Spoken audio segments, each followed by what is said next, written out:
ಒಂದು ಬಿಳಿ ಕೂದಲಾಗಿತ್ತಂತೆ. ಒಂದು ಬಿಳಿ ಕೂದಲು, ಒಂದು ಬಿಳಿ ಕೂದಲು ನೋಡಿ ಬಂದ ಆಗಿಂದಾಗನೇ ಗುರುಗಳ ಕರೆದ.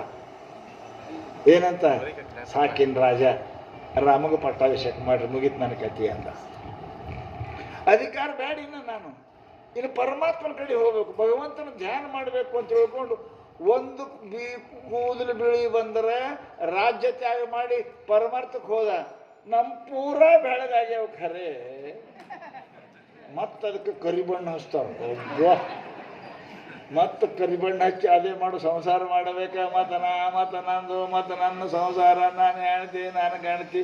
ಛೀ, ಅಂತ ಬುದ್ಧಿ ರೀ, ಅಂತ ಬುದ್ಧಿ.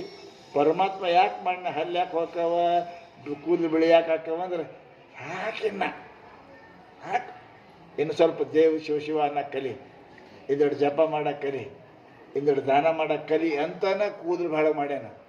ಇವ ಮಂದಿ ಗೊತ್ತ, ಮತ್ತು ಅದಕ್ಕೆ ಬಣ್ಣ ಹಚ್ಚೋತಾನೆ. ಬಣ್ಣ ನೀವು ಬೇಕಾದ ಬಣ್ಣ ಹಚ್ಚು, ಮ್ಯಾಲ ಬಣ್ಣ, ಮತ್ತು ಬೆಳಗ್ಗೆ ಬರ್ತಾವೆ, ಕೆಳಗೇನು ಅವೇನು ಖಾರ ಬರ್ತಾವೆ. ನೀವು ಬಣ್ಣ ಹಚ್ಚೋದ್ರ ಬರಂಗಿರೇ ಇಲ್ಲ. ಪರಂತು ಮನುಷ್ಯನಿಗೆ ಬುದ್ಧಿ ಇಲ್ಲ. ಯಪ್ಪ, ಇಂಥ ಕಾರ್ಯಕ್ರಮ ಯಾಕೆ ಮಾಡ್ತವೆ ಅಂದ್ರೆ ನಮ್ಗೆ ಹೆಚ್ಚಾಗಿ clarion call to liberate from your cultural neurosis. ರಾಧಾಕೃಷ್ಣನ್ರು ಒಂದು ಮಾತು ಹೇಳ್ತಾರೆ.